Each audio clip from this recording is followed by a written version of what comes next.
पढ़ना नहीं है। मान्य प्रश्नकाल, मान्य सदस्य प्रश्नकाल।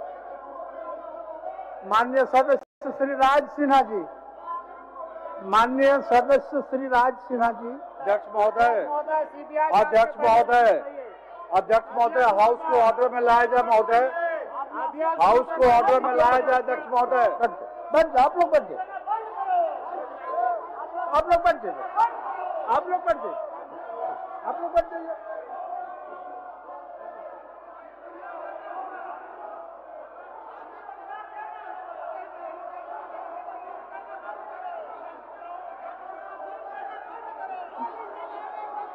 जयराम कुमार महतो, माननीय सदस्य जयराम कुमार महतो,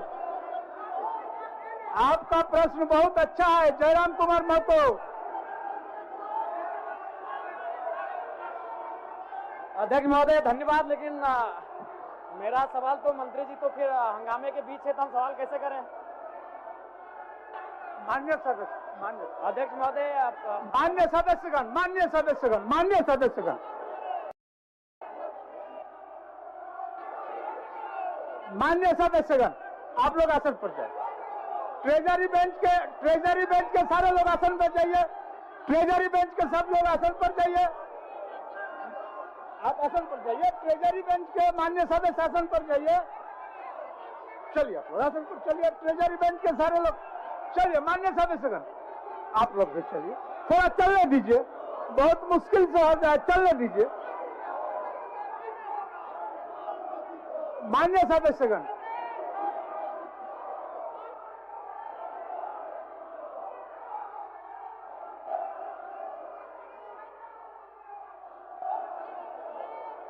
ट्रेजरी बेंच के माननीय सदस्य अपने आसन पर जाएं, आपको उत्तर देना है। ट्रेजरी बेंच के माननीय मंत्रीगण आसन पर जाएं।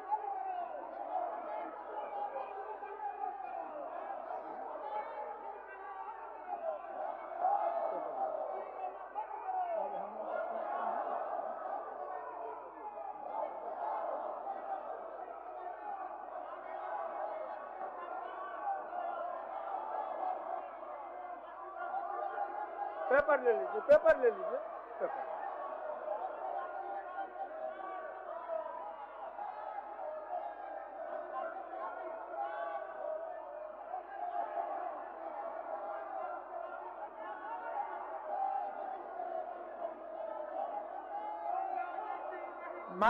माननीय नेता प्रतिपक्ष, माननीय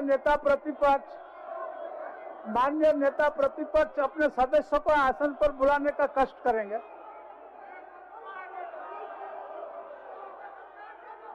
आप लोग भी चलिए, आप लोग भी चलिए, आप लोग भी चलिए।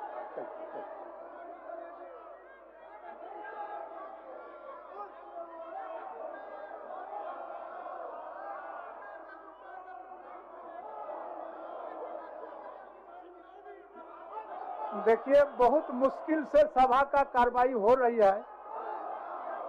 हमको काफी कष्ट हो रहा है सभा की कार्रवाई को स्थगित करने के लिए। माननीय सदस्यगण, आप लोग मान जाइए, आप लोग बैठिए, बैठ के अपना बातों को रखिए। सभा की कार्रवाई 12:30 बजे अपराह्न तक के लिए स्थगित की जाती है। 12:30 बजे तक के लिए।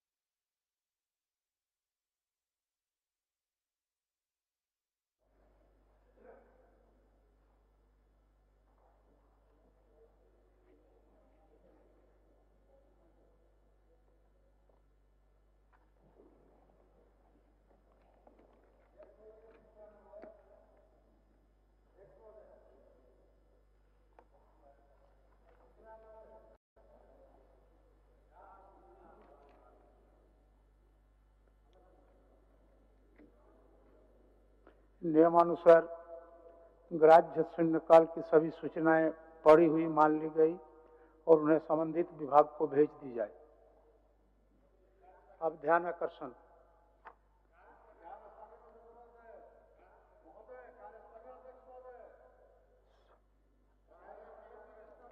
कौन का स्थान दिया?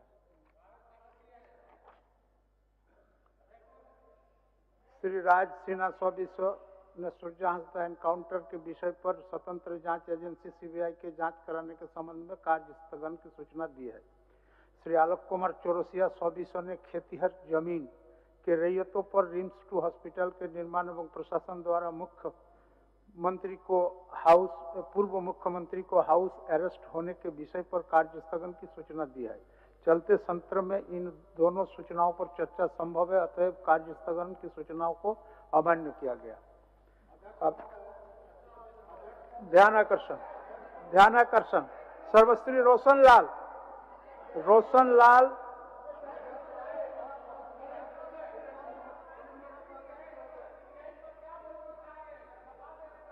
अभी ऐसा नहीं होता है। आपका विषय को सदन में मैंने रख दिया, और उस विषय को लेकर के हम ट्रेजरी बेंच को बाध्य नहीं कर सकते हैं। नहीं, ट्रेजरी बेंच को हम बाध्य नहीं कर सकते हैं। अब ध्यान आकर्षण की सूचना। माननीय सदस्यगण, आप भी इस नियम को जान रहे हैं कि ट्रेजरी बेंच के क्या हो गया? ठीक है, उस विषय को हमने रख दिया। आपने कार्य स्थगन में इसको डाला, मैंने कार्य स्थगन को पढ़ दिया। अब कार्य स्थगन के जवाब में माननीय मंत्री को जवाब देना या नहीं देना, ये नहीं है। चलिए रोशन लाल, माननीय सदस्य रोशन लाल, चंद्रदेव महतो, माननीय सदस्य चंद्रदेव महतो। अध्यक्ष महोदय,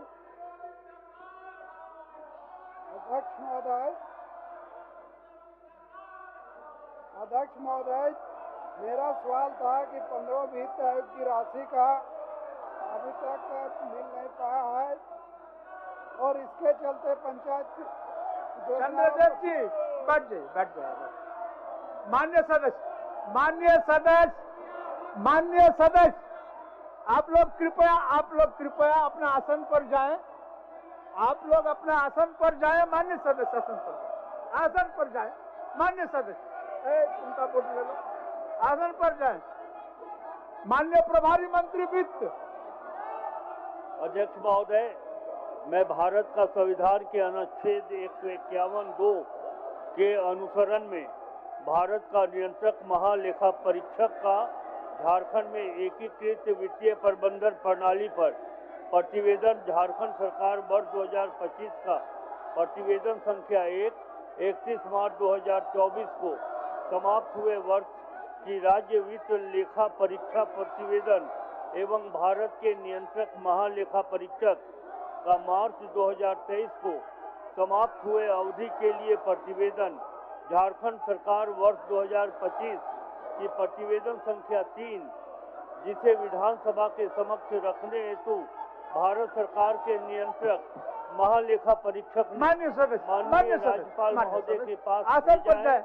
अब थोड़ा दूसरा बिजनेस कर लेना। झारखंड विधानसभा की प्रक्रिया चलिए आप लोग भी चलिए, संचालन के नियम आप लोग भी चलिए। माननीय सदस्य आप लोग लोक लेखा समिति का प्रतिवेदन यथासंभव सदन में उपस्थापित किया जाएगा।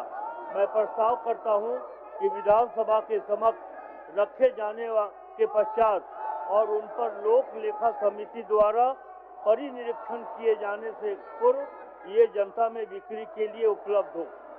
प्रश्न यह है कि भारत के संविधान के अनुच्छेद 151(2) के अनुसरण में भारत के नियंत्रण महालेखा परीक्षक का झारखंड में एकीकृत वित्तीय प्रबंधन प्रणाली पर प्रतिवेदन झारखंड सरकार वर्ष 2025 का प्रतिवेदन संख्या 31 मार्च 2024 को समाप्त हुए वर्ष की राज्य वित्त लेखा परीक्षा प्रतिवेदन एवं भारत के नियंत्रक महालेखा परीक्षक का मार्च 2023 को समाप्त हुए अवधि के लिए प्रतिवेदन झारखंड सरकार वर्ष 2025 की प्रतिवेदन संख्या 3 निष्पादन एवं अनुपालन लेखा परीक्षा सिविल को झारखंड विधानसभा के प्रक्रिया तथा कार्य संचालन के नियम 238 के उपबंध के अनुसार लोक लेखा समिति के प्रतिवेदन यथा समय सभा पटल पर उपस्थापित किए जाने के पूर्व ये जनता में बिक्री के लिए प्राप्त होगा। जो इस प्रस्ताव के पक्ष में आए वहाँ कहे, जो इस प्रस्ताव के विपक्ष में आए वो ना कहे। मैं समझता हूँ कि पक्ष में बहुमत है, पक्ष में बहुमत है, प्रस्ताव स्वीकृत हुआ।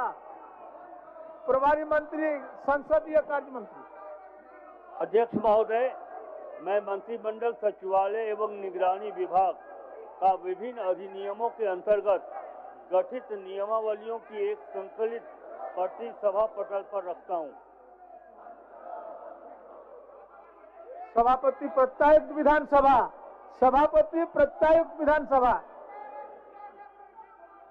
अध्यक्ष महोदय, मैं झारखंड विधानसभा की प्रक्रिया तथा कार्य संचालन के नियम 216(1) के तहत कस्टम झारखंड विधानसभा की प्रत्यायुक्त विधान समिति का प्रथम, द्वितीय एवं तृतीय प्रतिवेदन की एक प्रति सभा पटल पर उपस्थापित करता हूं। माननीय सदस्यगण, आज प्रथम पाली के सभा की कार्रवाई के पश्चात सचिवीय कार्यालय झारखंड विधानसभा के सम्मुख प्रशासनिक समिति कक्ष में यूनिसेफ की झारखंड इकाई के द्वारा मेंटल वेलबींग ऑफ चिल्ड्रन, बच्चों के मानसिक स्वास्थ्य के विषय पर माननीय अध्यक्ष एवं माननीय सदस्यों को उपस्थिति में गोलमेज परिचर्चा प्रस्तावित है। उक्त परिचर्चा में आप सभी सादर आमंत्रित हैं।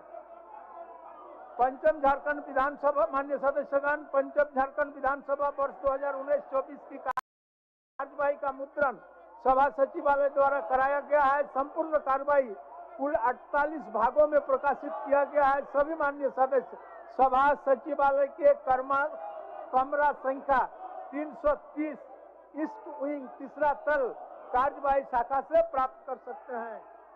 प्रभारी मंत्री वित्त।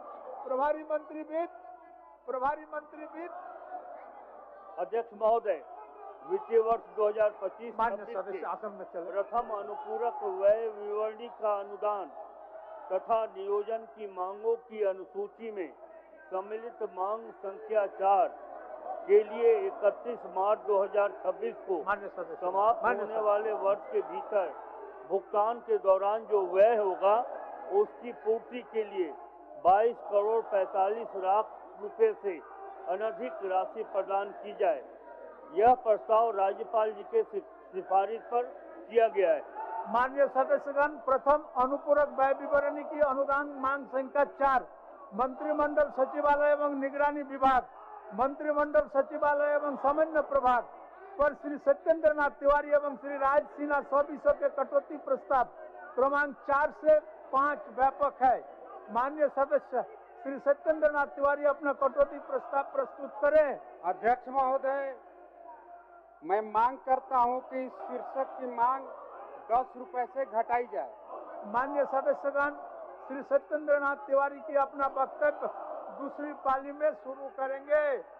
माननीय सदस्यगण, सभा की कार्रवाई, आप लोग नहीं जाएंगे, अपना आसन पर नहीं जाएंगे। माननीय सदस्यगण, आसन पर जाइए। माननीय सदस्यगण, सभा की कार्रवाई 2 बजे अपराह्न तक के लिए स्थगित की जाती है।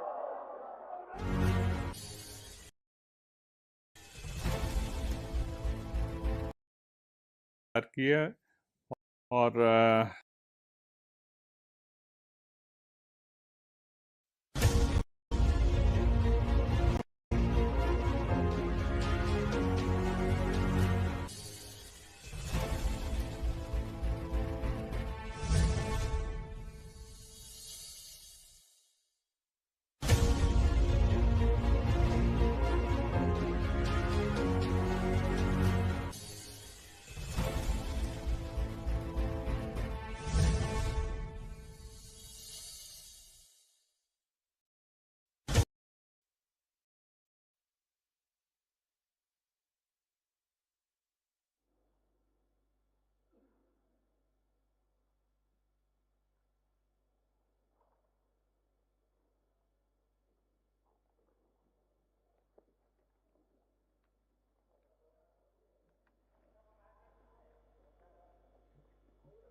मान्य सदस्यगण, वित्तीय वर्ष 2025-26 के पृथक अनुपूरक व्यय विवरणी में शामिल अनुदानों की मांग पर आज दिनांक 25 अगस्त 2025 को सभा में वाद विवाद और सरकार का उत्तर के निमित्त 2 घंटे यानी 120 मिनट उपलब्ध है।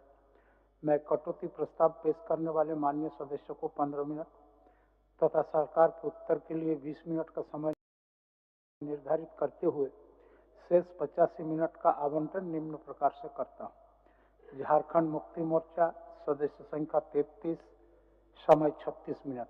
भारतीय जनता पार्टी सदस्य संख्या 21, 23 मिनट। भारतीय राष्ट्रीय कांग्रेस सदस्य संख्या 16, 16 मिनट। राष्ट्रीय Janata Dal 4, 4 minute. Communist party of India Marxist Leninist liberation सदस्य संख्या 2, 2 मिनट। आजसू पार्टी सदस्य संख्या 1, 1 मिनट। जनता दल यूनाइटेड सदस्य संख्या 1, 1 मिनट। लोक जनशक्ति पार्टी रामविलास पासवान जी सदस्य संख्या 1, समय 1 मिनट। झारखंड लोकतांत्रिक क्रांतिकारी मोर्चा सदस्य संख्या 1, 1 मिनट।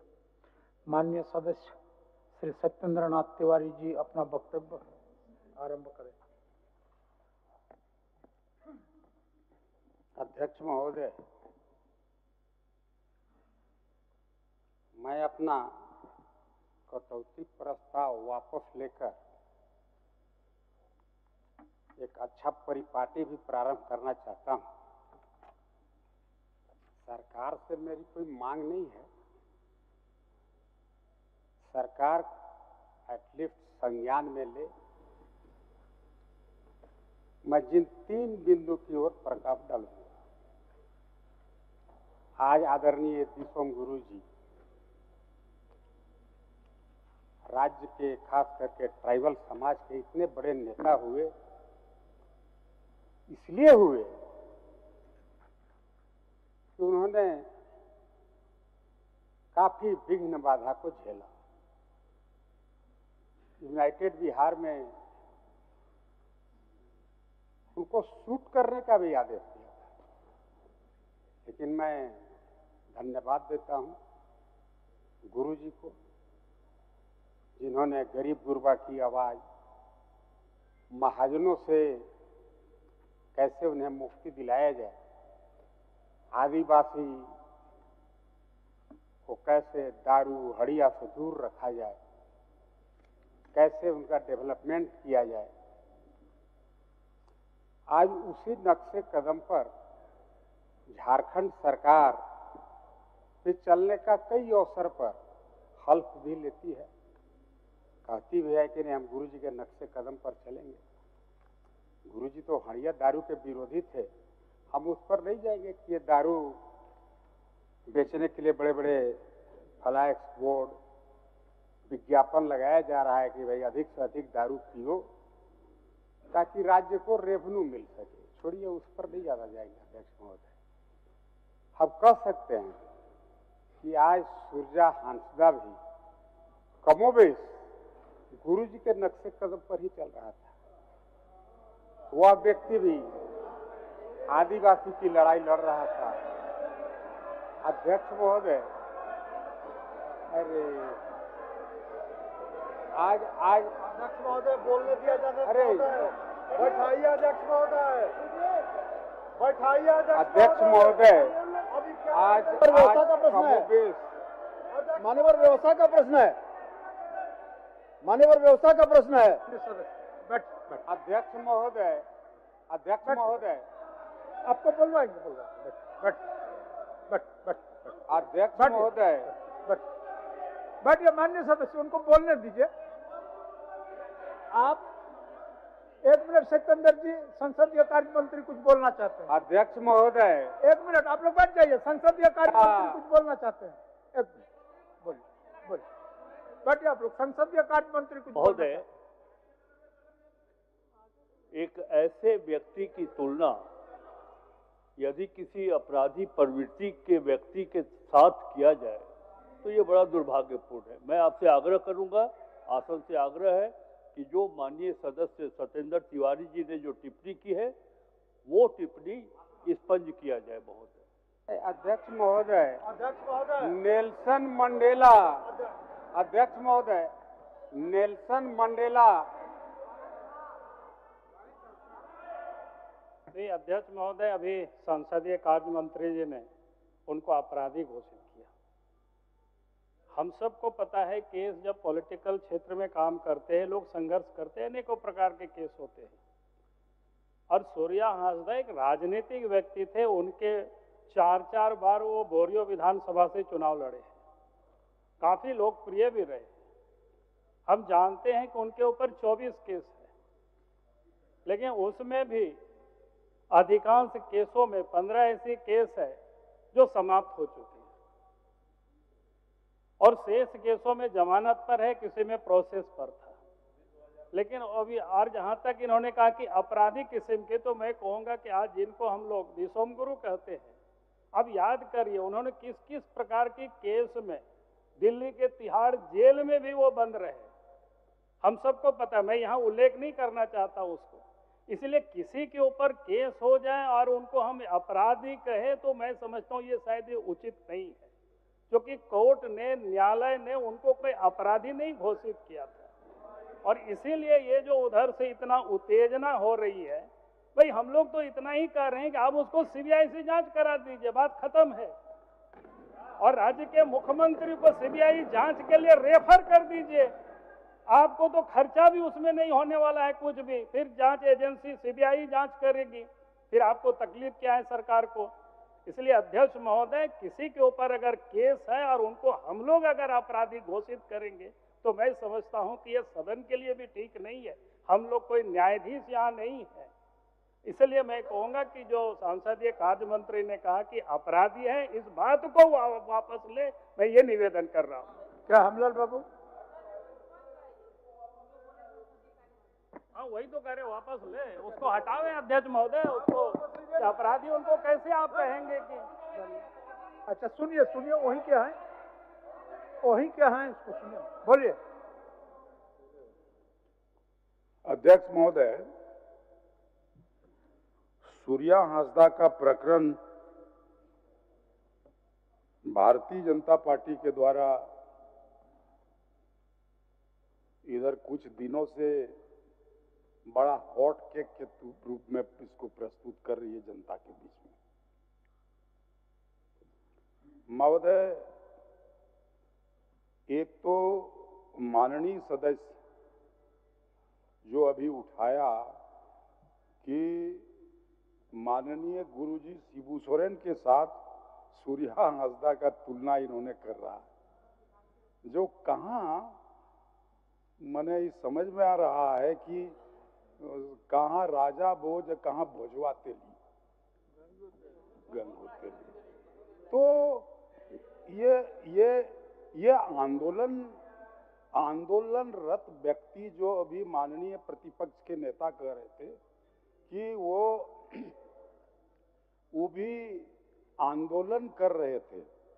महोदय, पूरा रिकॉर्ड मेरे पास है, और उनका जो जिंदगी शुरू हुआ, आपराधिक जिंदगी, उस आपराधिक जिंदगी का अगर मैं अभी खुल के सुना दूंगा तो आप भी कहिएगा कि ये लोग जो एक आदिवासी कार्ड खेलने का प्रयास कर रहा है कि सूर्या हांसदा एक आदिवासी था। अपराधी कोई ना हिंदू होता, ना मुस्लिम होता, ना आदिवासी होता, ना गैर आदिवासी होता, वो अपराधी होता है। इसीलिए अभी तो ट्रायल चल ही रहा है, अभी तो ट्रायल चल रहा है। सूर्या हांसदा जी 4-5 वर्ष तक वो अंडरग्राउंड रहे, और ये महोदय सबसे पहला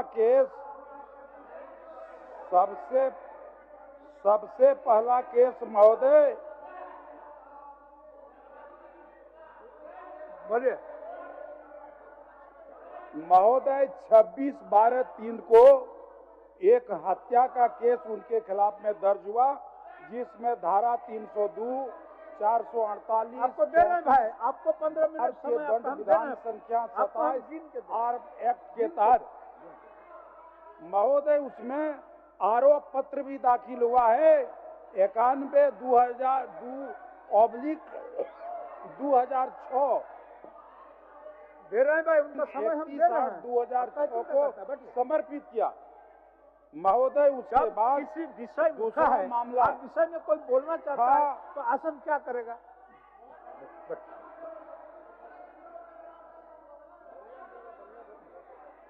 उसके बाद हम लोग का बुआरी जोर प्रखंड का झारखंड मुक्ति मोर्चा का प्रखंड अध्यक्ष सुनील टुडू का हत्या वो सीधे ललमटिया चौक में ब्रॉड डे लाइट दिन दहाड़े कर दिया जाता है सूर्या हांसदा के द्वारा। और उसके बाद उसमें आरोप पत्र 111/2007 में आरोप पत्र उसके खिलाफ में समर्पित होता है।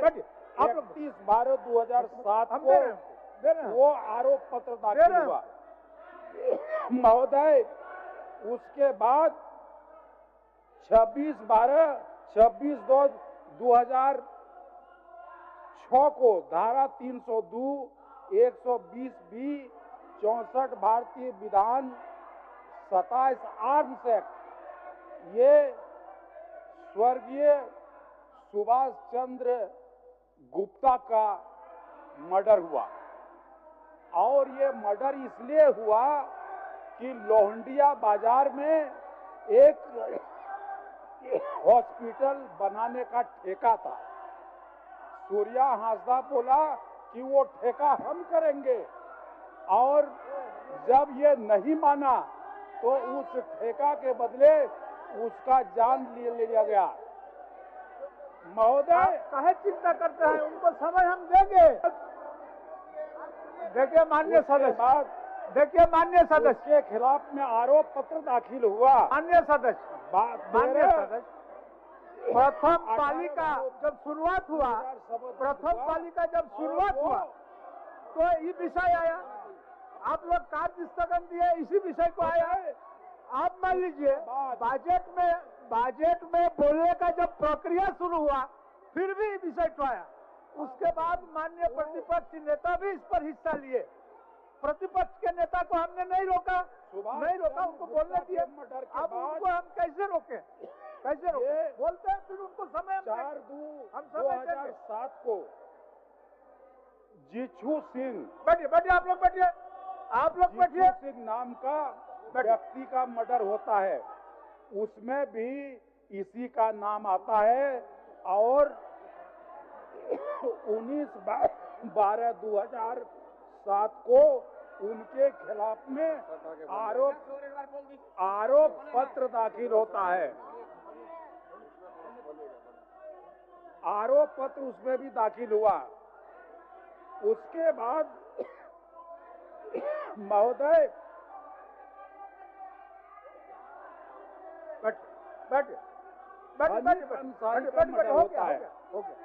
हो गया हमलाल बाबू, हनीफ अंसारी का मर्डर होता है, जो नीमा कला का रहने वाला थाना ललमटिया, उसके खिलाफ में उस केस में भी सूर्या हांसदा के खिलाफ में आरोप पत्र दाखिल होता है।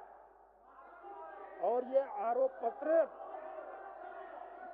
20/4/2012 को दाखिल हुआ। महोदय उसके बाद महागामा थाना कांड संख्या में मुंशी हांसदा वालों का बोलिए, हत्या किया जाता है। वो कागज भेजवा दीजिए, हमारे टेबल में भेजवा दीजिए। उस कागज को हम प्रोसीडिंग का पार्ट बना भिजवा दीजिए। टेबल में दे दे। हाँ दे। बोलिए सत्येंद्र जी, बोलिए आप बोलिए। अध्यक्ष महोदय, चलिए अध्यक्ष महोदय, माननीय सदस्य अपना आसन पर जाएं। माननीय सदस्य अपने आसन पर जाएं, अपना आसन पर जाएं। माननीय सदस्य अपना आसन पर जाए, आसन पर जाइए, आसन पर जाइए, आसन पर चलिए। सत्येंद्र अध्यक्ष महोदय, चलिए। मैं तो बोल रहा कि मैं कटौती प्रस्ताव भी वापस लेकर के एक स्वच्छ परंपरा की परिपाटी शुरू करना चाहता हूं, और सरकार से मैं अभी अब तुरंत जवाब भी नहीं चाहता हूं। एटलीस्ट 3 विषय को सरकार संज्ञान में ले और उचित लगे, क्योंकि सरकार सत्ता पक्ष और विपक्ष को मिलाकर होता है अध्यक्ष महोदय। अब विपक्ष की बातों को इतना इग्नोर कर देना कि नहीं, विपक्ष अगर बोलेगा कि मुर्गा के 2 टांग तो हम नहीं मानेंगे, मुर्गे के 3 टांग बोलेंगे, ऐसा भी स्वभाव नहीं होना चाहिए।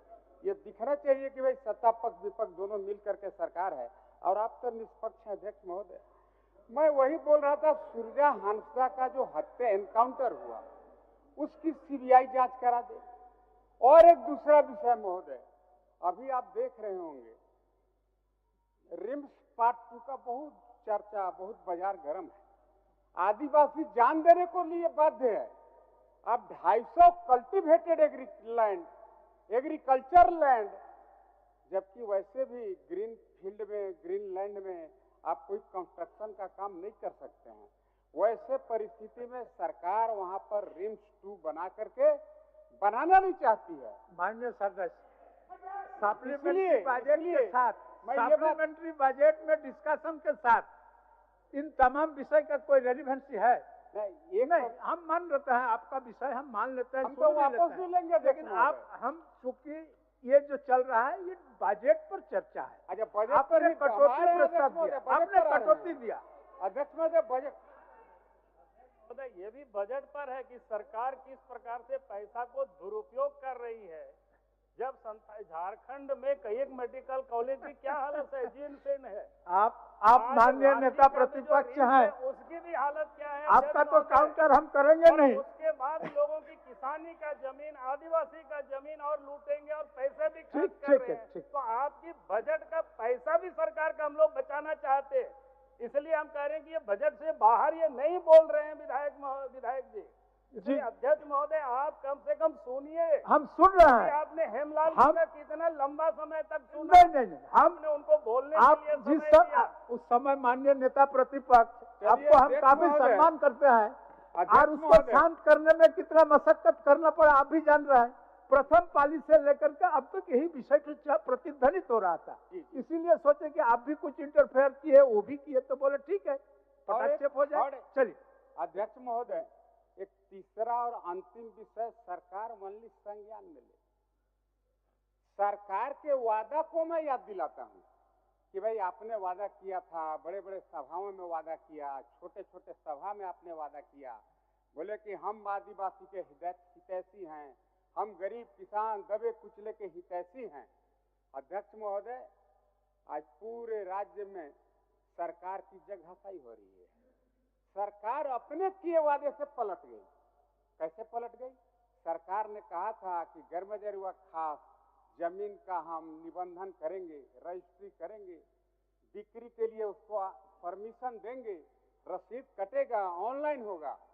लेकिन अभी हाल ही के घटना को देखिए अध्यक्ष महोदय, हाईकोर्ट में PIL हुआ कि भाई गर्मजरुआ खास जमीन जिस रैयत के कब्जे में है, उस जमीन का उस पर कब्जा है, उसके नाम पर उसका रसीद कटे, मुटेशन हो और उससे मलगुजारी अपना जाए। और सरकार को देखिए अध्यक्ष महोदय, बाहर में निकल करके कुछ, चौका पर कुछ और चौकी पर कुछ। सरकार सुप्रीम कोर्ट का रुख कर दिया, बोला कि नहीं, रैयत की गर्मजरुआ जमीन हम लूट के रहेंगे, हम मानेंगे नहीं। अध्यक्ष महोदय, ये तो जरूर बजट का पाठ हुआ अध्यक्ष महोदय, हमें लगता है। इस तरह का जो विविधता है, आप हाउस में क्या बोले, बाहर क्या बोले, ये ठीक परिपाटी नहीं है। अभी तो हम लोग को गांव-गांव घूम करके बताना पड़ेगा कि भाई ये सरकार गरीब, दलित, आदिवासी विरोधी है, किसान विरोधी है। ये सरकार खुद चुनावी घोषणा था इनका कि हम गर्मजरुआ जमीन का मुटेशन करेंगे। और अध्यक्ष महोदय, मैं आपके भी थोड़ा एक मिनट मंत्री जी, हो गया। अध्यक्ष महोदय, मैं एक छोटा सा हो सकता है, आपको जानकारी अवश्य होगा, आप काफी क्वालिफाइड हैं।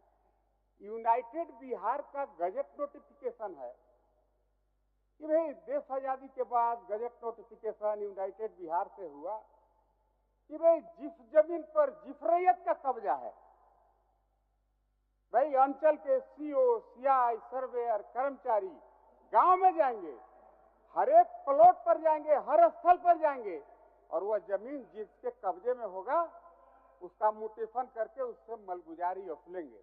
लेकिन हुआ क्या अध्यक्ष महोदय, बड़े बड़े लोग आप देखेंगे अध्यक्ष महोदय, एक ही खाता में अगर 4 प्लॉट है, 2 प्लॉट का मुटेशन हो गया, इसलिए कि थोड़ा पढ़ा लिखा शिक्षित किसान था, वो ब्लॉक में जाकर के सीओ अंचल से उसका मुटेशन करा लिया। लेकिन उसी खाता में 2 लोग जो आदिवासी समाज से थे, जो पिछड़ी समाज के लोग हैं, उन्होंने मुटेशन करना मुनासिब नहीं समझा। उनको लगता है कि ये खेत मेरा है, ये बाड़ी मेरा है, मेरे बाबा का भी ये बाड़ी रहा है, यहाँ नींबू का पेड़ है, अमरूद है, कुआं मेरा है। आज उस जमीन को सरकार लूटने के लिए सुप्रीम कोर्ट का दरवाजा खटखटा रही है, जबकि हाई कोर्ट के डबल बेंच ने फैसला दिया है, हाई कोर्ट के डबल बेंच ने फैसला दिया है कि जो जमीन जिस रैयत के कब्जे में है उसका म्यूटेशन किया जाए। तो अध्यक्ष महोदय, अगर इसको बजट का पार्ट नहीं मानेंगे, सरकार के वादा को याद दिला रहे हैं, ओनली इन 3 विषय को सरकार संज्ञान में ले और संज्ञान में लेकर के इस पर आगे हम कार्रवाई करेंगे। अगर इतना ही घोषणा करे तो मैं अपना कटौती प्रस्ताव वापस ले लूंगा अध्यक्ष महोदय, यही विषय था। माननीय सदस्य हेमलाल मुर्मू जी, अब चलने दीजिए थोड़ा, नवीन जी थोड़ा चलने दीजिए, कुछ बोलिएगा, बोलिए।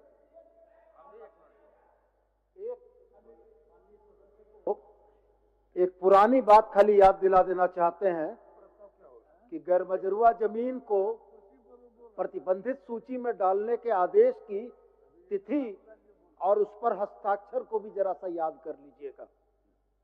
बोलिए हेमलाल बाबू।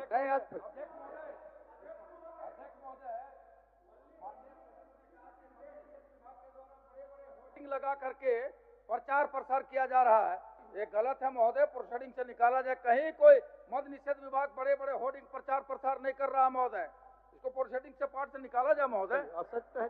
चलिए हेमलाल बाबू, हेमलाल बाबू,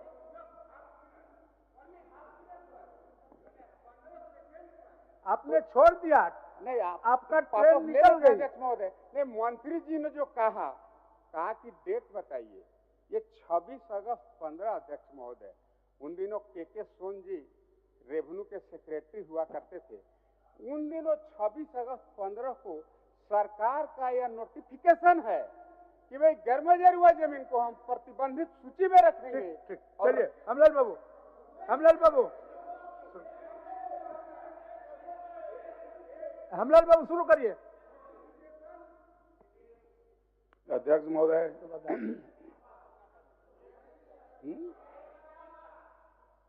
माननीय सदस्य हेमलाल मुर्मू जी, आपका है ना, इसके बाद आपका है, तो इनके बाद ही आपका है, इनके बाद ही आपका है। आप तैयार रहिए ना, तैयार रहिए। बोलिए हेमलाल बाबू, बोलिए, आप तैयार रहिए, इनके बाद आपका है। चलिए महोदय, जब अनुपूरक बजट जब पास हो गया तो कटौती प्रस्ताव फिर किस बात का महोदय? ये कार्य संचालन नियमावली में कहां पर है कि बजट पास होने के बाद कटौती प्रस्ताव? कौन कटौती प्रस्ताव पर भाषण होगा? चलिए आप प्रारंभ करिए। इसीलिए महोदय,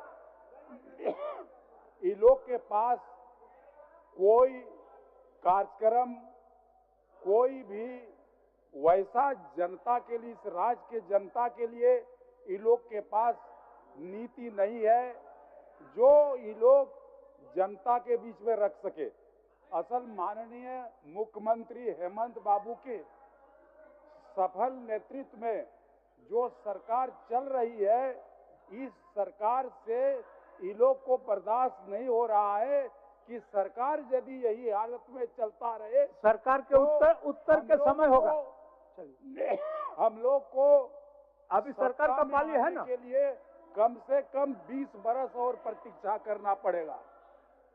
और इसीलिए ये लोग ऊल जलूल बात बोल करके लोगों को गुमराह करने का काम करते हैं। महोदय, अभी अभी माननीय विपक्ष या भारतीय जनता पार्टी के लोग ये जो कह रहे थे वहां तो बोलिए, इस बार बार सूर्य नारायण हांसदा का ये लोग बात उठा करके लोगों के सामने लोग करता है। हम कहते हैं इनके राज में विकास दुबे को मध्य प्रदेश से पकड़ करके लाया और कानपुर में उसको ठोक दिया। वो लोग अपने जाएगा, तो वो लोग जाएगा, आप लोग बटे ना। अतीक अहमद को गुजरात के बारामती जेल से लाया और यूपी में उसको ठोक दिया। उस बात के लिए ये कभी कुछ नहीं बोलता, इसके लिए ये कभी कुछ नहीं करता। लेकिन सूर्या हांसदा के बारे में ये लोग तरह तरह का बात बोलते हैं। तो आपकी सरकार भी तो यही कर रही है, वहां क्यों नहीं बोलते? आपका मुंह क्यों नहीं खुलता? मान्य सदस्य, आप कहते हैं सप्लीमेंट्री बजट पर आपका कुछ सुझाव आना है और गोड्डा में और आपके सुझाव पर सरकार तो इसलिए इम्प्लीमेंट करेगा। भारतीय तो सुझाव नहीं आकर के ये नया चीज कायम कर दिए। भारतीय जनता पार्टी के पास कोई मुद्दा नहीं है, ये लोग मुद्दा विहीन हो गया और इसीलिए ये लोग ऊल जलूल बात करके समय को बर्बाद करते हैं, सदन के कार्यवाही को अवरोध करने का काम करते हैं। इसलिए महोदय, आप इन लोगों को अपने अपने स्थान में बैठने का आदेश दें। इसीलिए मैं आपको कहना चाहूंगा कि सरकार ढंग से चल रही है, ये राज्य में प्रगति हो रहा है और आगे चल करके इस राज्य में प्रगति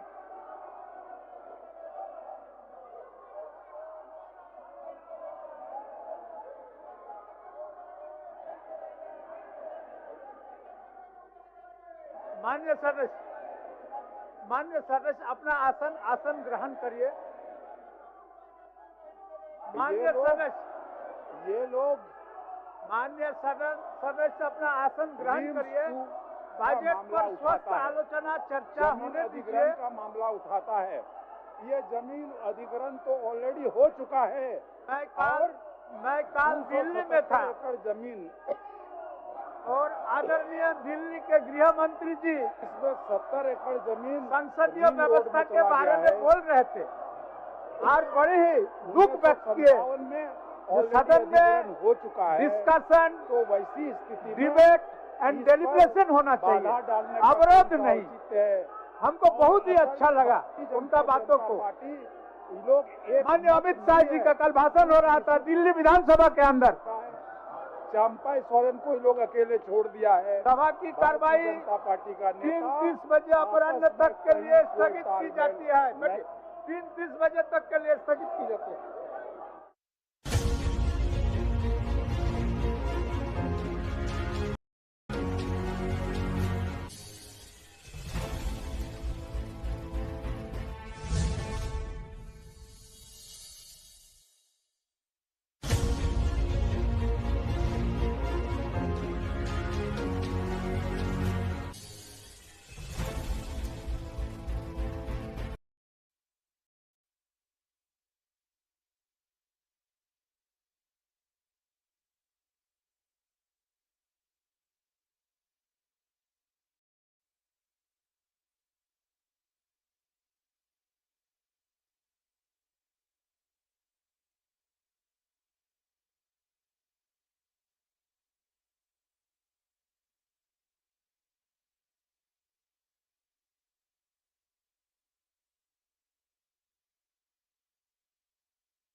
क्या बोल रहे हैं, बोलिए। सरकार से जवाब दिला दीजिए। सीबीआई 2 छोटा छोटा मुद्दा है बस। सीबीआई जांच का मांग है और नगरी का जमीन वापसी है सर। इसमें कहाँ, फिर उसके बाद आराम से सदन चलेगा। अच्छा सर, ये समझ में नहीं आ रहा है कि सरकार के जो माननीय विधायक हैं, ये लोग यहाँ पर सदन नहीं चलना देना चाहते हैं, नहीं समझ में आ रहा है हुजूर। विपक्ष में आ गए हैं क्या ये लोग अभी सर? राजेश कच्छप जी,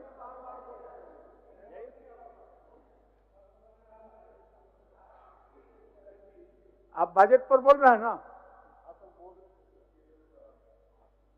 एक्चुअली क्या है सर कि भाजपा के लोग जो है,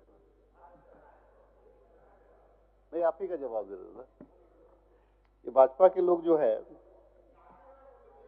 लोकतंत्र की हत्या इन लोगों ने शुरू कर दिया है और एजेंसियों के माध्यम से पूरे देश में ये लोग राज्य करना चाहता है। अरे बोलने दीजिए दीदी, आप बोलने दीजिए दीदी, आप बोलिए ना भाई। लोकतंत्र का इन लोगों ने 130वां संशोधन ला करके आज जो है पूरे देश को, पूरे लोकतंत्र को और पूरे संविधान को समाप्त करना चाह रहा है। और उसमें जो है ये लोग जो है खुद दागीदार हैं, ये लोग खुद दागीदार हैं, लेकिन इनके ऊपर जो बैठा हुआ जो केंद्र में इनका आका है, इनके माध्यम से पूरे लोकतंत्र का सिस्टम को ही ये लोग समाप्त करना चाहता है, जिसका हम लोग विरोध करते हैं महोदय। आने वाला दिन में भाजपा के कई एक विधायक हैं जिनके ऊपर में दाग है महोदय, कई एक सांसद है राज्य के महोदय जिनके ऊपर में दाग है। पहले ये लोग इस्तीफा देने का काम करें, इस्तीफा देने का काम करें, हम लोग इनका समर्थन करते हैं। लेकिन इन लोगों को बड़ी खलता है महोदय, क्योंकि पूरे अगर हम इस उत्तरी भारत में देखेंगे तो ये झारखंड, बंगाल में इनका शासन नहीं है। तो नक्शा में जब ये लोग देखता है ना, अरे इसमें तो हमारा शासन नहीं है, तो एन कैन प्रकरण जो है, एन कैन प्रकरण हमको परेशान करना चाहता है और यही इन लोगों का मंशा है। बिहार में भी यही लोग यही करना चाह रहा है। इसीलिए ये लोग जो है कि ये 130वां संशोधन बिल ला करके 130 सरकार का उत्तर।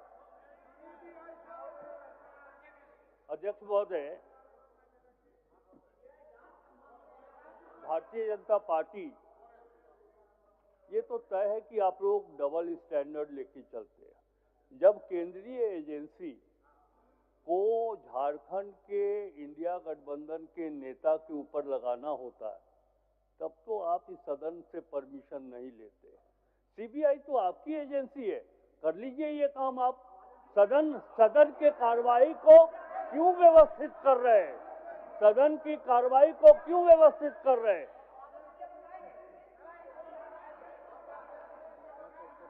सरकार का उत्तर। अब सुनिए, वही शराबबंदी पर बोल रहे हैं, रिम्स 2 पर बोलेंगे, सीबीआई पर तो अभी बता दिया आपको महोदय। बोल रहे थे महोदय, आप नहीं सुने। अच्छा नवीन जी, किसी केस को सीबीआई कब हैंड ओवर करेगी ये पता है ना आपको? हम हाई कोर्ट और स्वतः संज्ञान लेकर के सीबीआई ये काम कर सकती है। आपकी सरकार है, वहां पर आपकी सरकार है, आप करवा लीजिए ना भाई, आपकी सरकार है, आप करवा लीजिए, क्या परेशानी है? ये तो एक राजनीतिक ड्रामा कर रहे हैं आप लोग, जनता के काम को बाधित कर रहे हैं, ये दुर्भाग्यपूर्ण बात है।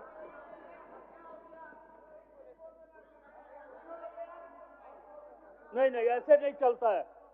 पहले तो अध्यक्ष महोदय, बस एक ही माननीय विधायक प्रथम अनुपूरक पर भाषण कर रहे थे और उनका भाषण का विषय क्या था? उनका भाषण का विषय ये नहीं था कि 4,296 करोड़ का जो फर्स्ट सप्लीमेंट्री सरकार की ओर से आया है ये पैसा कहां से आएगा, किन किन मदों पर क्या आवश्यकता पड़ गई कि सरकार ने फर्स्ट सप्लीमेंट्री बाध्य होकर उसे लाना पड़ा है। इन विषयों की चर्चा आपने नहीं किया।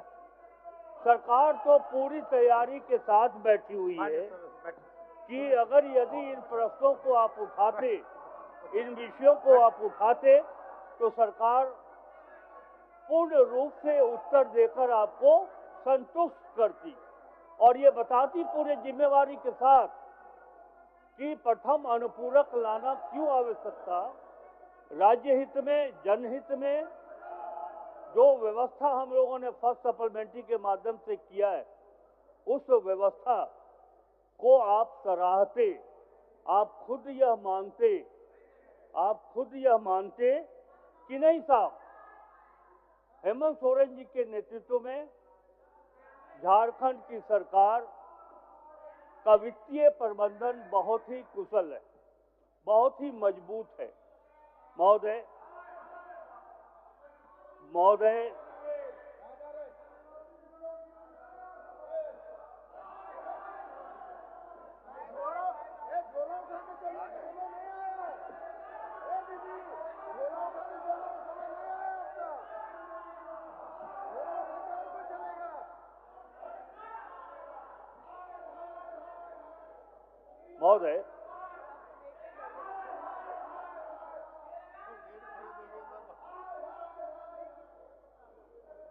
माननीय अध्यक्ष महोदय, जैसा कि 2 दिन पूर्व यानी कि मूल बजट जब पारित हुआ 25-26 का, तो 1 अप्रैल से लेकर के 20 अगस्त तक हेमंत सोरेन जी की सरकार का वित्तीय प्रबंधन कैसा है, प्रथम अनुपूरक बजट क्यों लाना पड़ा, उसकी आवश्यकता क्या थी, हम अपने राज्य के किस सेक्टर को पैसा दे रहे हैं और ये पैसा क्यों दे रहे हैं, इसकी आवश्यकता क्यों पड़ी। उसके पहले हम वित्तीय स्थिति 4.5 महीने का इस राज्य में क्या है, ये हम आपके माध्यम से, सदन के माध्यम से राज्य की जनता को भी बताना चाहते हैं। महोदय, जैसा कि ज्ञात है कि दो दिन पहले जब ये बजट मेरे द्वारा सदन में प्रस्तुत किया गया 4,296 करोड़ 62 लाख रुपए का, तो 4.5 वर्षों में राज्य का वित्तीय प्रबंधन, फिजिकल डेफिसिट और किस क्षेत्र में हमने क्या उपलब्धि हासिल की है, ये बताना मैं अपना कर्तव्य समझता हूं। महोदय, ये सबको पता है कि 1,45,400 करोड़ का 2025-26 का ये हमारा बजट है। महोदय, 91,741.53 करोड़ रुपए सरकार ने योजना बजट के लिए निर्धारित किए और स्थापना बजट के लिए 53,658.47 करोड़ रुपए। महोदय, आप देखेंगे वो जो प्रतिबद्धता है कि राज्य के जनता के चेहरे पर कैसे खुशी लाई जाए, ये उसी कमिटमेंट का परिणाम है कि स्थापना से ज्यादा मूल बजट में सरकार ने 38,000 करोड़ रुपया ज्यादा की व्यवस्था की है। महोदय, ये कम राज्यों में देखने को मिलता है। कई ऐसे राज्य हैं देश के जहां योजना से ज्यादा स्थापना पर बजट निर्धारित किया जाता है। आप अगर बिहार की बात कर लें तो उसकी भी समीक्षा कर ले ये सदन, लेकिन ये राज्य एक ऐसा राज्य है कि हमारे यहाँ जो लगभग 4 करोड़ आबादी है, जो गांव में रहने वाले लोग हैं, उनके चेहरे पर कैसे खुशी आए, ये हेमंत सोरेन सरकार की प्रतिबद्धता है और संकल्प भी है। और मैं बताऊं महोदय, जैसा कि हमने कहा कि 4.5 महीने में योजना के ऊपर जो एक्सपेंडिचर हुआ है वो 23,799 करोड़, यानी कि लगभग 26% 4.5 महीने में सरकार ने स्कीम हेड में पैसा खर्च किया। महोदय, अगर पिछले वर्ष की तुलना करें इसी 4.5 महीने का, तो उससे अच्छी सफलता हासिल हुई। लगभग 2-2.5% हम अधिक राशि खर्च किए। और इसी तरह राजस्व संग्रहण की बात करें तो महोदय, मैं आपके माध्यम से सदन को यह बतलाना चाहता हूं कि 4.5 महीने के दरमियान 33,707 करोड़ यानी कि 27% रेवेन्यू कलेक्शन हेमंत सोरेन की सरकार की 4.5 महीने में हुई है। ये एक उपलब्धि है महोदय। मैं तो ये कह रहा हूं सदन को कि विगत 10-15 वर्षों की समीक्षा कर लीजिए तो आपको ज्ञात होगा कि इस वित्तीय वर्ष में माननीय मुख्यमंत्री जी के नेतृत्व में जो हमारी उपलब्धि है 4.5 महीने के दरमियान विगत 15-20 वर्षों में सबसे अच्छी उपलब्धि ये है महोदय।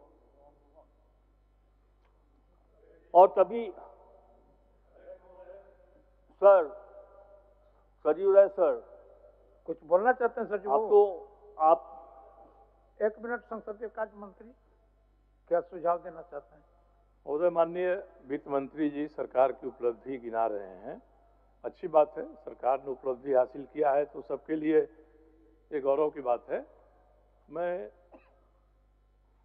ये चूंकि हम लोग अनुपूरक पर बात कर रहे हैं, मैं केवल 4 विभाग अनुपूरक में हैं जिनके लिए अनुपूरक मांग रखी गई है। उसमें वित्त विभाग में मूल अनुदान है 342 करोड़ रुपए का और अनुपूरक मांग रखी गई है 835 करोड़ रुपए की। ये समझ में नहीं आता है कारण क्या है। दूसरा महोदय, स्वास्थ्य विभाग में मूल अनुदान 1381 करोड़ रुपए का है और 448 करोड़ की अनुपूरक मांग रखी गई है। इसी तरह से पेयजल स्वच्छता विभाग में 4,710 करोड़ मूल अनुदान है, फिर अनुपूरक 417 करोड़ रख दिया गया है। ग्रामीण विकास विभाग में 968 करोड़ रुपए का अनुपूरक अनुदान रख दिया गया है। जबकि महोदय पिछले फरवरी में पिछले वित्तीय वर्ष का तृतीय अनुपूरक रखा गया था और अब 4 महीने के भीतर इतना अनुपूरक रखा जा रहा है। और आश्चर्य होता है कि 1200 करोड़ रुपया सरकार के आकस्मिकता निधि का आकार है, उसमें से मुश्किल से 10 करोड़ रुपए का की निकासी हुई है। तो आकस्मिकता निधि में जो पैसे बचे हुए हैं उनका तो उपयोग करना चाहिए सरकार को इस बीच में, जो तुरंत हम अनुपूरक मांग रख रहे हैं। और महोदय, ये मुझे लगता है कि थोड़ा सरकार में वित्तीय अनुशासन जो होना चाहिए था उसकी तरफ से इशारा करता है। एक पत्र मैंने माननीय वित्त मंत्री जी को कुछ दिन पहले भेजा था कि सीएजी के द्वारा जो वित्त विभाग से परामर्श हुआ उसमें निकला है कि हमारे इस राज्य में विभिन्न विभागों में, सरकार के जो विभाग है उनमें, विभिन्न प्रमंडलों में, विभिन्न जिलों में और विभिन्न प्रखंडों में बड़े पैमाने पर ऐसी राशि है, भारी मात्रा में राशि है जो अव्यवहृत है, जिसका उपयोग नहीं हुआ है अभी तक। तो सीएजी ने यही कहा था और राज्य की सरकार ने भी एक चिट्ठी निकाली कि जो जगह जगह बिना उपयोग के पैसा पड़ा हुआ है उसको हम बैंकों में रखे हैं लोग, तो उन बैंकों से हम समेकित निधि मिला दें उसको, और जो सूद बैंक दे रहे हैं इस पैसे पर उसको भी समेकित निधि मिला दें। ये हो जाएगा तो हमारे बेकार पड़े हुए जो पैसे हैं जो दिखाई पड़ते हैं सिविल डिपॉजिट में, जो दिखाई पड़ते हैं और दूसरे अकाउंट में, उन पैसों का समंजन हो जाएगा और एक वित्तीय अनुशासन स्थापित हो जाएगा। मैं केवल इतने तक ही सीमित रखना चाह रहा था महोदय अपने आप को। ठीक, माननीय मंत्री जी, माननीय मंत्री जी। महोदय,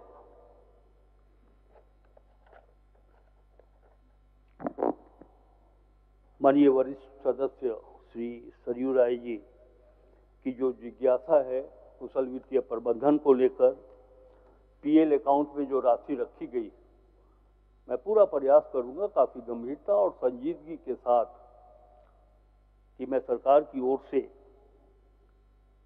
निष्पक्ष और फलदायक उत्तर मैं आपको दे सकूं। इसके पहले जैसा कि मैंने कहा कि मैं वर्तमान सरकार की जो वित्तीय प्रबंधन है वो क्या है, वो किस तरह से चल रहा है, इसी परिप्रेक्ष्य में हम आपको बताना चाहेंगे कि 2024-25 में जो एक्सपेंडिचर था वो 18,137.19 करोड़ अगस्त 24 तक, यानी कि 23%। मैंने बीच में एक रेफरेंस दिया था कि अगर पूर्व की समीक्षा करें तो पूर्व के वर्ष से हमारा इस बार जो कलेक्शन है, जो एक्सपेंडिचर है वो बढ़िया है। 2025-26 में 23,800 करोड़ 20 अगस्त तक, यानी कि गत वर्ष 4.5 महीना और इस वर्ष के 4.5 माह को अगर हम देखें तो गत वर्ष की तुलना में 3% ज्यादा एक्सपेंडिचर हुआ है 2025-26 में, यानी कि 26% ये एक्सपेंडिचर हुआ है। महोदय, ये जानकर खुशी होगी कि जो हमारा वित्तीय मैनेजमेंट है, फाइनेंशियल मैनेजमेंट, अभी तक मार्केट से उधार लेना, कर्ज लेना, इसकी आवश्यकता सरकार को नहीं पड़ी। यानी कि हमारा फिस्कल डेफिसिट, चाहे वो आरबीआई का गाइडलाइन हो या नीति आयोग का गाइडलाइन हो, 3% के सीमा से हम बहुत नीचे, और अभी भी अगर ये राज्य मार्केट बोरोइंग करना चाहे तो हमारी यह क्षमता है कि हम 18,000 करोड़ रुपया आज भी अगर आवश्यकता पड़ जाए तो हम बाजार ऋण ले सकते हैं। ये बात मैं इसलिए कह रहा हूं कि ये जानना बहुत ही जरूरी है कि सरकार की वित्तीय स्थिति, सरकार का प्रबंधन वित्त के मामले में कैसा है। महोदय, मैं बहुत संक्षेप में ये कहूंगा कि बजट और योजना ये हमारा सुदृढ़ है। टैक्स मैनेजमेंट ये हमारा इतना सफल है जिसके बारे में अभी हमने आपको कहा कि जो हमारा रेवेन्यू कलेक्शन है उसकी स्थिति क्या है। एक्सपेंडिचर भी हमारा कंट्रोल है महोदय। लेखांकन और रिपोर्टिंग भी उतना ही मजबूत, उतना ही सुदृढ़, और राजकोषीय नियंत्रण, जैसा कि अभी हमने आपको एक फिगर के माध्यम से बताया कि राजकोषीय नियंत्रण भी हमारा उतना ही मजबूत है, और जिससे ये प्रमाणित होता है कि जब हम विकास की बात करते हैं, जब हम झारखंड के लोगों के आंखों के आंसू पोंछने की बात करते हैं, तो ये तब तक संभव नहीं होगा जब तक कि वित्तीय स्थिति इस राज्य की अच्छी नहीं होगी। महोदय, नहीं है अभी विपक्ष के हमारे साथी, मैं उनसे जानना चाहता था कि इस वित्तीय वर्ष में काश अगर वो लोग पूछते, उन लोगों ने तो यू टर्न लिया और इतना महत्वपूर्ण अनुपूरक बजट पर सार्थक बात नहीं करके शराब की नीति, भूमि सुधार और सूर्य हांसदा जी के मामले को उठाया। अगर इस पर बात होती तो हम उनसे पूछते कि ये तो हम अपने संसाधन पर इस राज्य को आगे बढ़ाकर ले जा रहे हैं। भारत सरकार का यदि सहयोग होता तो इस राज्य को हेमंत सोरेन जी बहुत आगे लेकर के गए होते, और ये बात इससे प्रमाणित होता है कि 4.5 महीना हो गया, ग्रांट्स इन एड, अनुदान की राशि भारत सरकार से जो लक्ष्य निर्धारित है, मात्र अभी तक 17% राशि हमें मिली है। ये अनुदान की राशि, केंद्रीय करों में राज्य की हिस्सेदारी, ये राशि अगर हमें समय पर मिल जाए तो जाहिर सी बात है कि हम बहुत आगे बढ़ सकते हैं, बहुत आगे काम कर सकते हैं। एक आंकड़ा मैं देना चाहूंगा महोदय कि हमारा फोकस, मैंने मूल बजट में भी ये बात कही थी कि हमारे सरकार का ये फोकस है, लगभग 75 से 80% आबादी गांव में रहती है। ग्रामीण अर्थव्यवस्था को मजबूत करना, ये श्री हेमंत सोरेन सरकार जी की सोच। वहां के लोग कैसे खुशहाल हों, कैसे पौष्टिक आहार मिले उन्हें, कैसे 2 वक्त की रोटी उन्हें मिले, ये हमारी चिंता है, हमारी सरकार की चिंता है।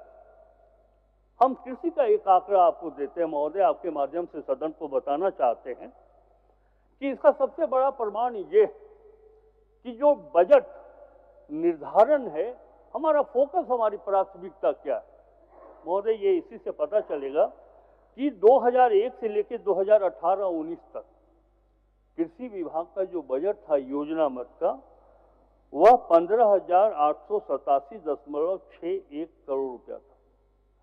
मैं फिर से इसे दोहराना चाहता हूं, अपने माननीय सदस्यों को भी ये बताना चाहता हूं। 2001 से 2018-19 तक 15,887.61 करोड़ रुपया महोदय। 2019-20 से 2025-26 तक मात्र 6 वर्षों में कृषि विभाग के ऊपर जो बजटीय प्रावधान किया गया महोदय, वह 26,464.94 करोड़ रुपए का बजटरी प्रोविजन किया गया। यानी कि जो 20 वर्षों में नहीं हुआ, वो 6 वर्षों में श्री हेमंत सोरेन की सरकार ने बजट उपलब्ध कराया महोदय। ये क्यों? ये इसलिए कि ये कृषि आधारित प्रदेश है। हमारे कृषक समुदाय, कृषि पर आधारित मजदूर अगर खुशहाल नहीं होंगे तो इस राज्य की आर्थिक सामाजिक उन्नति नहीं हो सकती है महोदय। अगर जल संसाधन की बात करें तो 2001-2 से लेकर 18-19 तक 20,173 करोड़ रुपए 20 वर्षों में, और हम लोगों ने 6 वर्षों में 11,071 करोड़ रुपया सिर्फ सिंचाई के प्रबंधन के ऊपर बजट का उपलब्ध किया। ये हमारी सोच को दर्शाता है। हम क्या चाहते हैं, हमारी प्राथमिकता क्या है, हम इस राज्य को कैसे आगे ले जाना चाहते हैं। ये एक उदाहरण है महोदय। माननीय सरयू राय जी ये जानना इन्होंने चाहा है कि जो पैसा हम दे रहे हैं, जिन्होंने खर्च नहीं किया उसे भी हम पैसा दे रहे हैं, तो मैं आपको बता दूं थोड़ा विस्तार से कि ये पैसे जो जा रहे हैं और ये पैसे कहां से आएंगे, इसके बारे में भी हम आपको बताना चाहेंगे।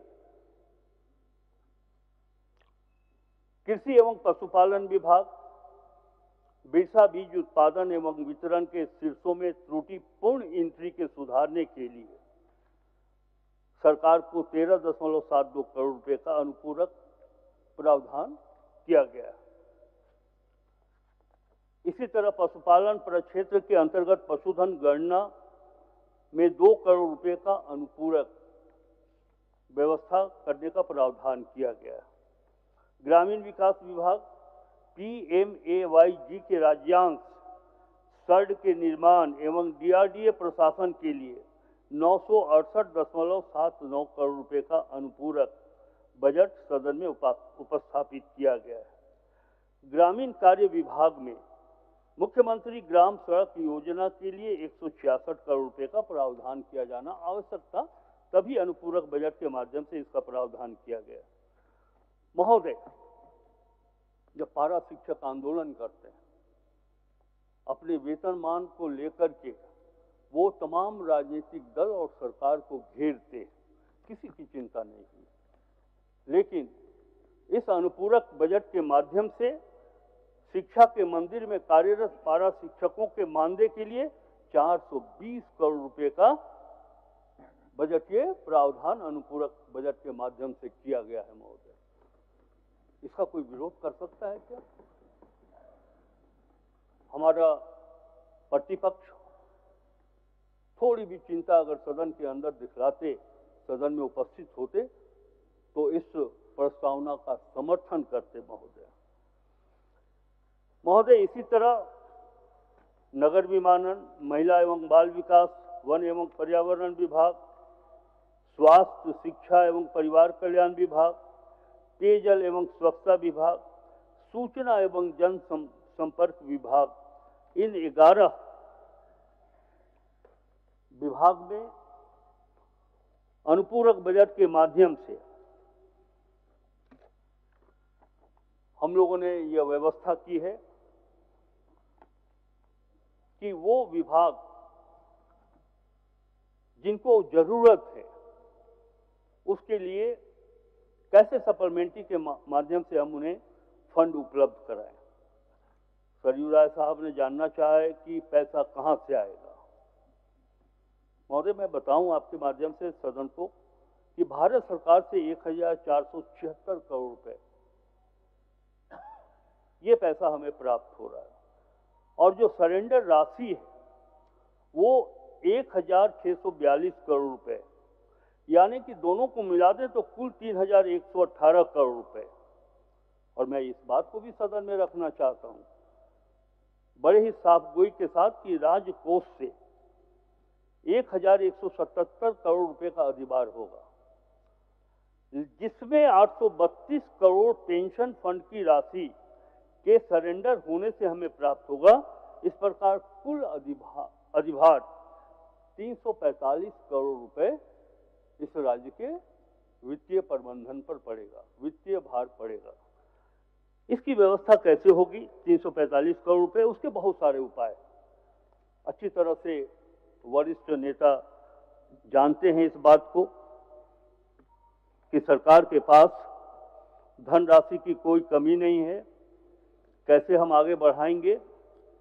एक चीज आपने जानने की कोशिश ही नहीं की, विषय को भी उठाया, आपने पत्र भी लिखा है मुझको और मैंने आपके पत्र पर सार्थक कार्रवाई करने का निर्देश भी दिया है। महोदय, ये बात वित्त से संबंधित अगर थोड़ी भी जानकारी हमारे पास है, रामेश्वर उरांव सर यहाँ बैठे हुए हैं, इन्होंने ही बहुत सफलता से वित्त विभाग का संचालन किया है।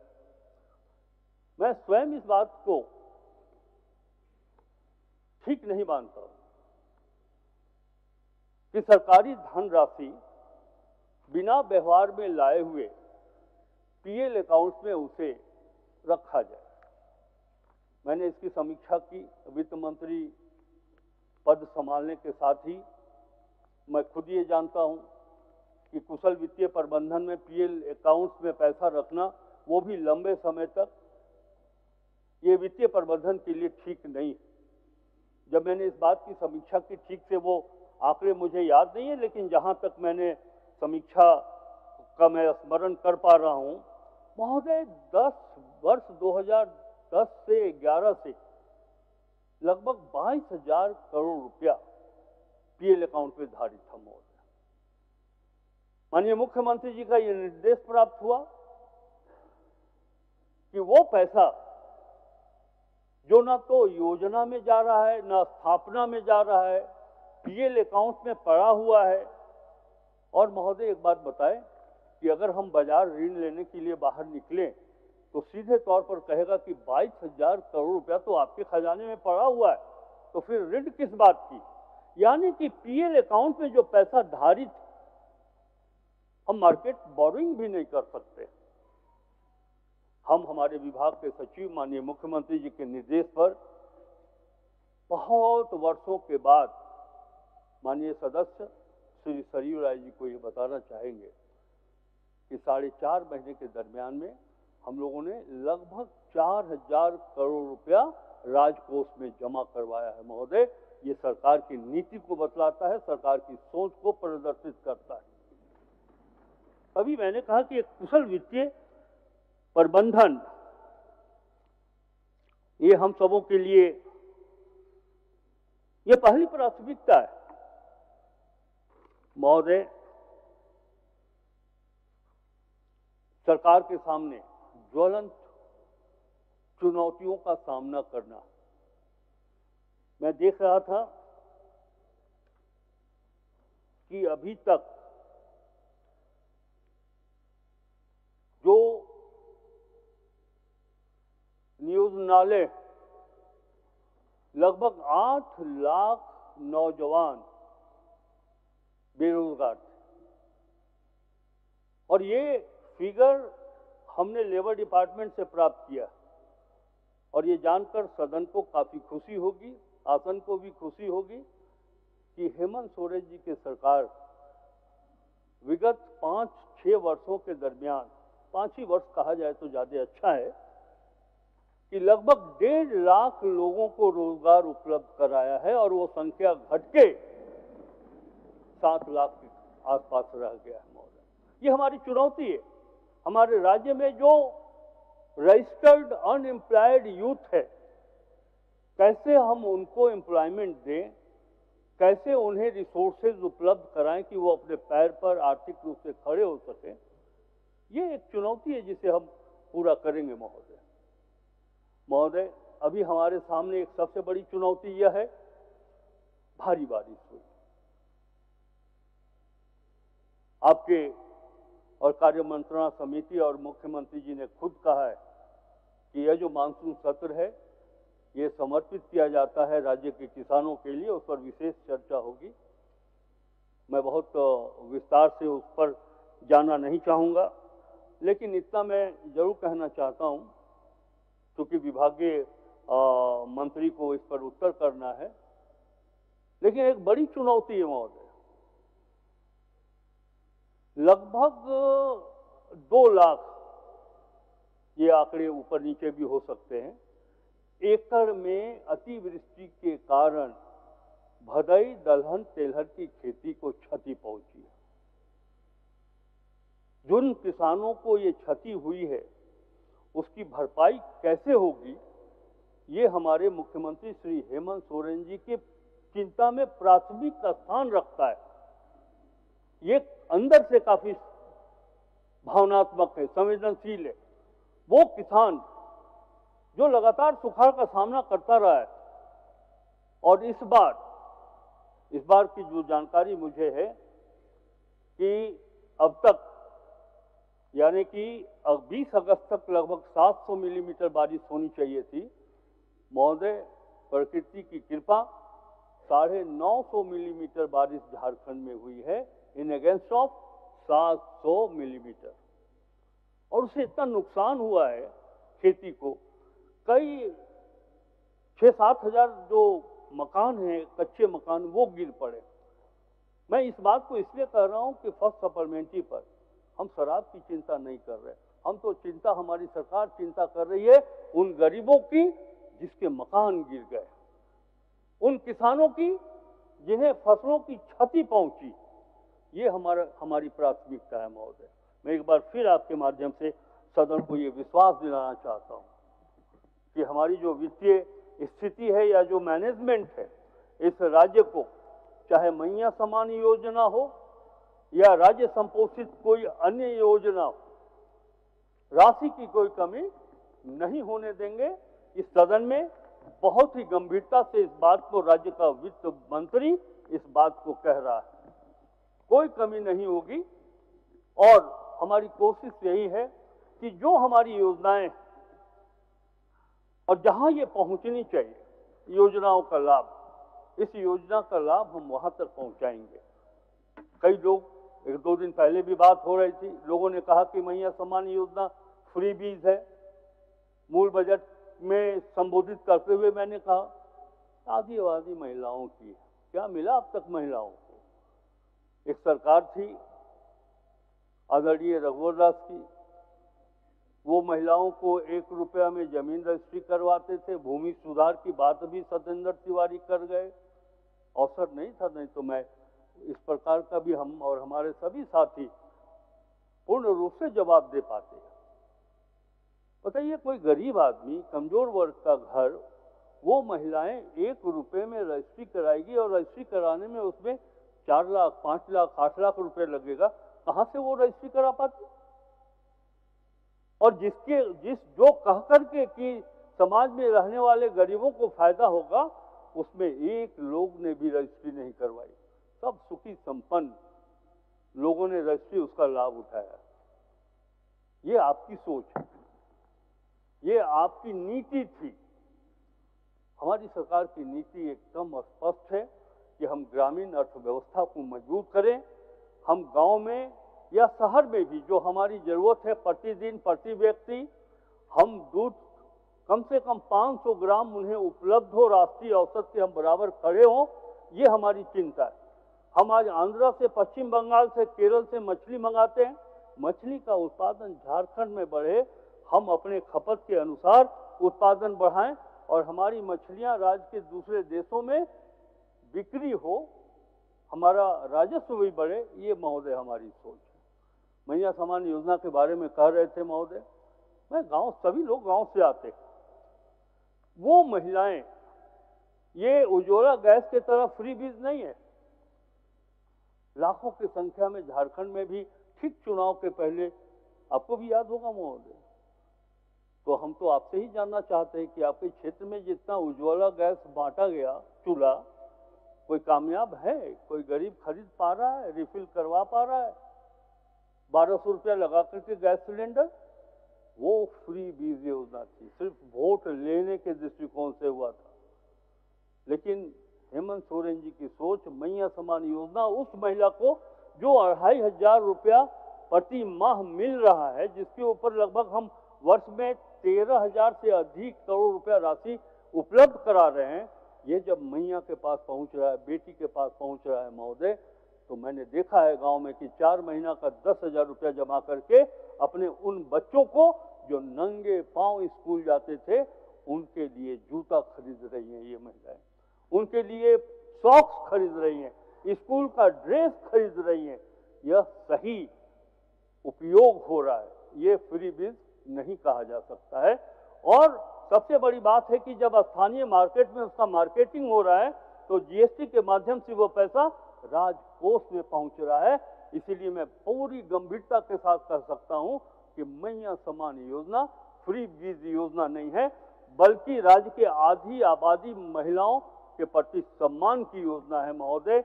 इन्हीं बातों के साथ मैं सदन में जो बच गए हमारे श्री सरयू राय जी, इनसे तो ये भी अपेक्षा नहीं कर सकते हैं कि कटौती प्रस्ताव वापस ले लीजिए, लेकिन मुझे पूरा विश्वास है कि इस अनुपूरक बजट जो 4,000 करोड़ से अधिक का है, इसे पारित करने में आपका सहयोग प्राप्त होगा। ये राधा कृष्ण किशोर का अनुरोध है श्री सरयू राय जी से। चलिए, क्या माननीय सदस्य श्री सत्येंद्रनाथ तिवारी जी अपना कटौती प्रस्ताव वापस लेना चाहते हैं? अनुपस्थित हैं। प्रश्न यह है कि इस शीर्षक की मांग 10 रुपये से घटाई जाए। जो इस प्रस्ताव के पक्ष में है वो हाँ कहें, जो इस प्रस्ताव के विपक्ष में है वो ना कहें। मैं समझता हूं कि प्रस्ताव के विपक्ष में बहुमत है, विपक्ष में बहुमत है, ये प्रस्ताव अस्वीकृत हुआ। अब मैं मूल प्रस्ताव लेता हूं। वित्तीय वर्ष 2025-26 के प्रथम अनुपूरक व्यय विवरणी की अनुदान तथा नियोजन की मांगों की अनुसूची में सम्मिलित मांग संख्या 4 मंत्रिमंडल सचिवालय एवं निगरानी विभाग, मंत्रिमंडल सचिवालय एवं समन्वय प्रभाग के लिए 31 मार्च 2026 को समाप्त होने वाले वर्ष के भीतर भुगतान के दौरान जो व्यय होगा उसकी पूर्ति के लिए 22 करोड़ 45 लाख रुपए की अनधिक राशि प्रदान की जाए। जो इस प्रस्ताव के पक्ष में है वो हाँ कहें, जो इस प्रस्ताव के विपक्ष में है वो ना कहें। मैं समझता हूं कि प्रस्ताव के पक्ष में बहुमत है, पक्ष में बहुमत है, ये प्रस्ताव स्वीकृत हुआ, ये मांग स्वीकृत हुई। प्रश्न यह है कि प्रथम अनुपूरक व्यय विवरणी की अनुदान एवं नियोजन की मांगों की अनुसूची में सम्मिलित योजनाओं के लिए 31 मार्च 2026 को समाप्त होने वाले वर्ष के भीतर भुगतान के दौरान जो व्यय होगा उसकी पूर्ति के लिए मांग संख्या 1 कृषि पशुपालन सहकारिता विभाग कृषि प्रभाग 13 करोड़ 86 लाख 55 हजार, कृषि पशुपालन एवं सहकारिता विभाग पशुपालन प्रभाग 2 करोड़ 11 लाख, मंत्रिमंडल निर्वाचन विभाग 2 अरब 2 करोड़ 43 लाख 52 हजार, मंत्रिमंडल सचिवालय एवं निगरानी विभाग 2 लाख, मंत्रिमंडल सचिवालय निगरानी विभाग नगर विमानन प्रभाग 12 करोड़, ऊर्जा विभाग 45 करोड़ 78 लाख, उत्पाद एवं मद्य निषेध विभाग 1000, वित्त विभाग 8 अरब 35 करोड़ 83 लाख 48 हजार,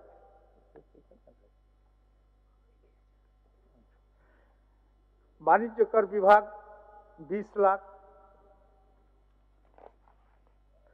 खाद्य सार्वजनिक एवं वितरण एवं उपभोक्ता मामले विभाग 9,50,000, वन पर्यावरण एवं जलवायु परिवर्तन विभाग 22 करोड़ 48 लाख, स्वास्थ्य चिकित्सा शिक्षा परिवार कल्याण विभाग 4 अरब 48 करोड़ 63 लाख 30 हजार, उच्च एवं तकनीकी शिक्षा विभाग, उच्च शिक्षा प्रभाग 17 करोड़ 54 लाख 2 हजार, गृह कारा एवं आपदा प्रबंधन विभाग गृह प्रभाग 79 करोड़ 15 लाख 57 हजार, उद्योग विभाग 1 अरब 17 करोड़ 75 लाख 13 हजार, सूचना एवं जनसंपर्क विभाग 30 करोड़ 24 लाख 50 हजार, कोषागार एवं सांस्थिक वित्त 50 हजार, श्रम नियोजन प्रशिक्षण कौशल विकास विभाग 46 लाख 40 हजार, विधि विभाग 29 करोड़ 62 लाख 45 हजार।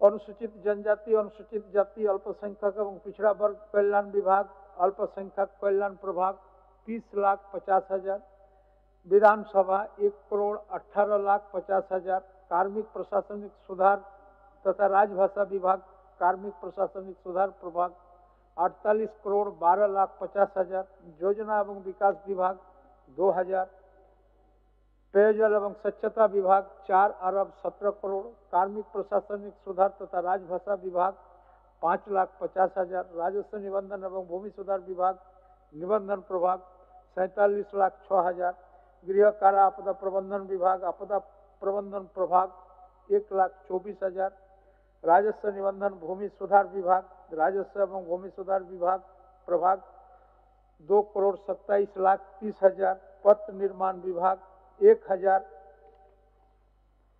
ग्रामीण विकास विभाग 9 अरब 18 करोड़ 89 लाख 72 हजार, उच्च एवं तकनीकी शिक्षा विभाग तकनीकी शिक्षा प्रभाग 3 करोड़ 32 लाख, स्कूली शिक्षा साक्षरता विभाग 1 लाख, सूचना प्रौद्योगिकी एवं ई गवर्नेंस विभाग 16 लाख, पर्यटन कला संस्कृति खेलकूद एवं युवा कार्य विभाग पर्यटन प्रभाग 23 करोड़ 1 लाख 42 हजार, नगर विकास एवं आवास विभाग नगर विकास प्रभाग 1 अरब 17 करोड़ 41 लाख 63 हजार, जल संसाधन विभाग 21 लाख 25 हजार, जल संसाधन विभाग लघु सिंचाई प्रभाग 13 लाख 25 हजार, अनुसूचित जनजाति अनुसूचित जाति अल्पसंख्यक एवं पिछड़ा वर्ग कल्याण विभाग अनुसूचित जनजाति अनुसूचित जाति एवं पिछड़ा वर्ग कल्याण प्रभाग 39 करोड़ 52 लाख 39 हजार, पर्यटन कला संस्कृति खेलकूद एवं युवा कार्य विभाग कला संस्कृति खेलकूद एवं युवा कार्य प्रभाग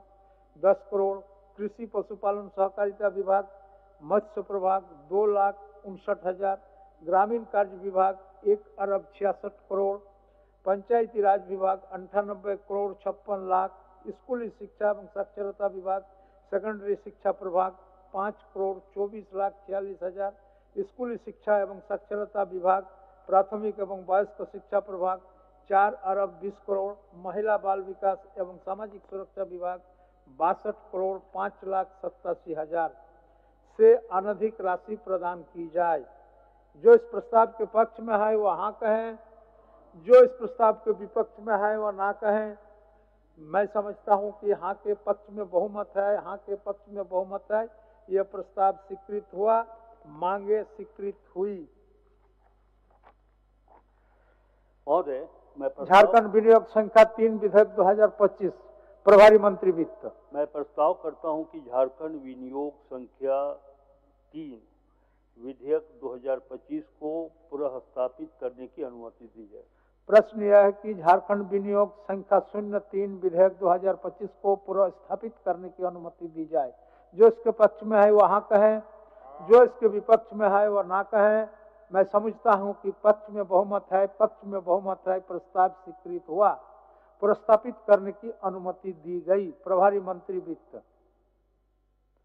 महोदय, मैं इसे पुनः स्थापित करता हूँ। यह पुनर्स्थापित हुआ। विचार का प्रस्ताव प्रभारी मंत्री वित्त। महोदय, मैं प्रस्ताव करता हूं कि झारखंड विनियोग संख्या 3 विधेयक 2025 पर विचार हो। प्रश्न यह है कि झारखंड विनियोग संख्या 03 विधेयक 2025 पर विचार हो। जो इसके पक्ष में है वह हाँ कहें, जो इसके विपक्ष में है वह ना कहें। मैं समझता हूं कि पक्ष में बहुमत है, पक्ष में बहुमत है। विचार का प्रस्ताव स्वीकृत हुआ। अब मैं खंड स लेता हूं। प्रश्न यह है कि खंड 02 एवं खंड 03 इस विधेयक का अंग बने। जो इसके पक्ष में है वह हाँ कहें, जो इसके विपक्ष में है वह ना कहें। मैं समझता हूं कि पक्ष में बहुमत है, पक्ष में बहुमत है। खंड 02 एवं खंड 03 इस विधेयक का अंग बना। प्रश्न यह है कि खंड 01 इस विधेयक का अंग बने। जो इसके पक्ष में है वह हाँ कहें, जो इसके विपक्ष में है वह ना कहें। मैं समझता हूं कि पक्ष में बहुमत है, पक्ष में बहुमत है। खंड 01 इस विधेयक का अंग बना। प्रश्न यह है कि अनुसूची इस विधेयक का अंग बने। जो इसके पक्ष में है वह हाँ कहें, जो इसके विपक्ष में है वह ना कहें। मैं समझता हूं कि पक्ष में बहुमत है, पक्ष में बहुमत है। अनुसूची इस विधेयक का अंग बना। प्रश्न यह है कि प्रस्तावना इस विधेयक का अंग बने। जो इसके पक्ष में है वह हाँ कहें, जो इसके विपक्ष में है वह ना कहें। मैं समझता हूं कि पक्ष में बहुमत है, पक्ष में बहुमत है। प्रस्तावना इस विधेयक का अंग बना। प्रश्न यह है कि नाम इस विधेयक का अंग बने। जो इसके पक्ष में है वह हाँ कहें, जो इसके विपक्ष में है वह ना कहें। मैं समझता हूं कि पक्ष में बहुमत है, पक्ष में बहुमत है। नाम इस विधेयक का अंग बना। स्वीकृति का प्रस्ताव प्रभारी मंत्री वित्त।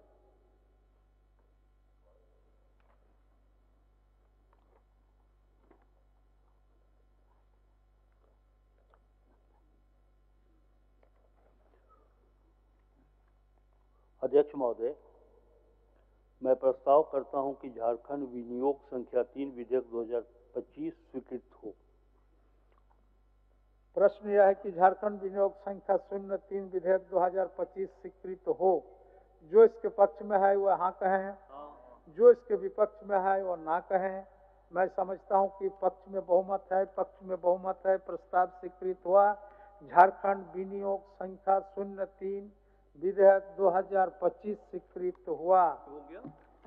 माननीय सदस्यगण, सभा की कार्रवाई मंगलवार दिनांक 26 अगस्त 2025 11 बजे पूर्वाह्न तक के लिए स्थगित की जाती है। धन्यवाद।